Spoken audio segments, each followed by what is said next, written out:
नमस्कार दोस्तों, मैं तांत्रिक हरीश कुमार आप सभी का अपने इस YouTube चैनल में स्वागत करता हूं।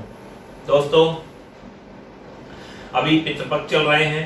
इन दिनों आप सभी लोगों को अपने पितरों की सेवा करनी चाहिए और पितरों के विधि विधान हमने अपने अपने ग्रुपों में दिए हैं। सभी साधकों से निवेदन है कि आप सभी इनको अवश्य करिए। इस समय 15-16 दिन आप अगर मेहनत करते हैं तो आपके पितृ अवश्य प्रसन्न होंगे। पितृपक्ष पूरा होने के बाद सीधे नवरात्रि आती है। इन नवरात्रियों में ज्यादातर लोग देवियों की साधनाएं करते हैं और होती भी बहुत अच्छी है। इस नवरात्रि के शुभ अवसर पर मैं आप लोगों के लिए 2 साधनाएं लेकर के आया हूं। एक शमशान काली की साधना और एक माता चामुंडा की साधना। नवरात्रियों को ज्यादातर दुर्गा के रूप में और माता चामुंडा के रूप में ज्यादातर इनकी मनाया जाता है और सबसे ज्यादा पूजा भी इन्हीं की जाती है। चामुंडा माता का वही मंत्र चलता है जिसे नमाण मंत्र के नाम से लोग जानते हैं। ओम ऐं ह्रीं क्लीं चामुंडाय विच्चै नमः। इसी मंत्र को सबसे ज्यादा लोग जाप करते हैं और इसी की पूजा की जाती है। यह मंत्र वास्तव में चामुंडा का मंत्र है, लेकिन लोगों के पास माता चामुंडा के प्रत्यक्षीकरण की विधियां नहीं है और बहुत ही कम लोग हैं जिनको माता चामुंडा के प्रत्यक्ष दर्शनों की साधना का विधि विधान पता है। चामुंडा देवी जो है उसका निवास स्थान शमशान में है, तो होना तो यह चाहिए वास्तव में कि इसकी साधना विधिवत तरीके से पूर्ण रूप से शमशान में की जाए, तो यह पूर्ण रूप से और अपने असली रूप में उग्र रूप से स्वरूप से उपस्थित होती है। लेकिन आजकल माहौल ठीक नहीं है, तो इसलिए इसकी साधनाओं की जैसे मैंने बताया था कि शमशान से भस्म ला करके अपने घर में स्थापित करके इसकी साधना संपन्न की जा सकती है। तो करना क्या है कि आपको शमशान से भस्म लेके आनी है, उसमें कुछ जल मिला करके इसका एक पिंडी रूप बनाना है। जैसे खासतौर से हमको मंदिरों में कई जगहों पे देवियों का पिंडी रूप जो दिखाई देता है, उस तरीके से आपको एक छोटी सी पिंडी बना लेनी है। उस पिंडी के ऊपर सिंदूर डाल करके और फिर उसे देवी चामुंडा का स्वरूप मान करके फिर हमें उसका पूजन और भजन करना है।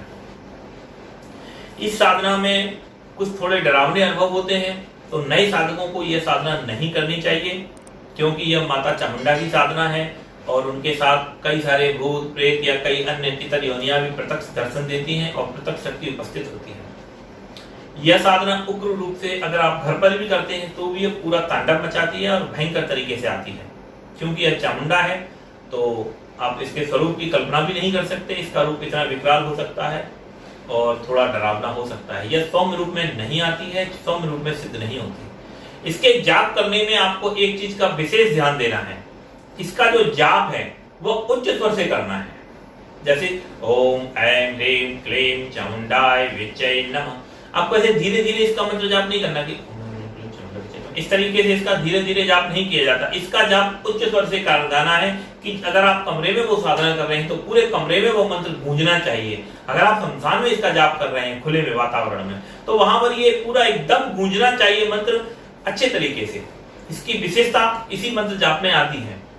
और नवरात्रि आ रही है, नवरात्रि में ये पूरे 9 दिन करना है। पहले दिन से ये साधना शुरू करनी है और 9वें दिन तक खत्म करनी है। और 9 दिन के अंदर अंदर आपको पता चलेगा वास्तव में तंत्र क्या है, वास्तव में तंत्र की शक्तियां क्या है, क्या क्या आप इस शक्ति से कर सकते हैं। माता चामुंडा का है, इसके द्वारा आप कोई भी संकल्पित काम, जिस काम भी आप संकल्प ले लो वही काम आप पूरे करने लग जाओगे। किसी का मरण करना है तो मरण होगा, वशीकरण करना है तो वशीकरण होगा, मोहन करना है तो मोहन होगा। किसी का पुत्र या पुत्री घर से बाहर चला गया है, आपको उसे वापस लाना है, तो आपको सिर्फ संकल्प लेकर के माँ का जाप करना है। माता आपकी इच्छा अवश्य पूरी करेगी। कोई व्यक्ति है यदि कोमा में गया हुआ है, हॉस्पिटल में है और बीमार है, आपको उसके जान बचाने के लिए इसका संकल्प करना है, रक्षा प्रयोग करना है, उस व्यक्ति की जान बच जाएगी। यह माता चामुंडा का प्रयोग है और यह बार कभी खाली नहीं जाते, कभी यह प्रयोग निष्फल नहीं हुआ है। आप माता चामुंडा की साधना अवश्य कीजिए। इस साधना का सबसे बड़ा बेनिफिट है कि यदि माता की प्रत्यक्ष दर्शन यदि आपको नहीं प्राप्त होते हैं किसी भी कारण से, तो भी इसका मंत्र 100% काम करेगा ही करेगा। 100% आपकी इसका फल प्राप्त होगा। यह साधना ऐसी है कि आप इस नवरात्रि में करने के बाद कभी यह फेल नहीं होगा। आप धन प्राप्ति के लिए भी इसका संकल्प कर सकते हैं और अपने जीवन को उच्चतम शिखर पर ले जा सकते हैं। तो जिस किसी भी भाई को चामुंडा साधना के प्रत्यक्ष दर्शन करने हैं या यह साधना प्राप्त करनी है, वह हमारे नीचे दिए हुए नंबरों में संपर्क कर सकते हैं और बात कर सकते हैं। नमस्कार दोस्तों।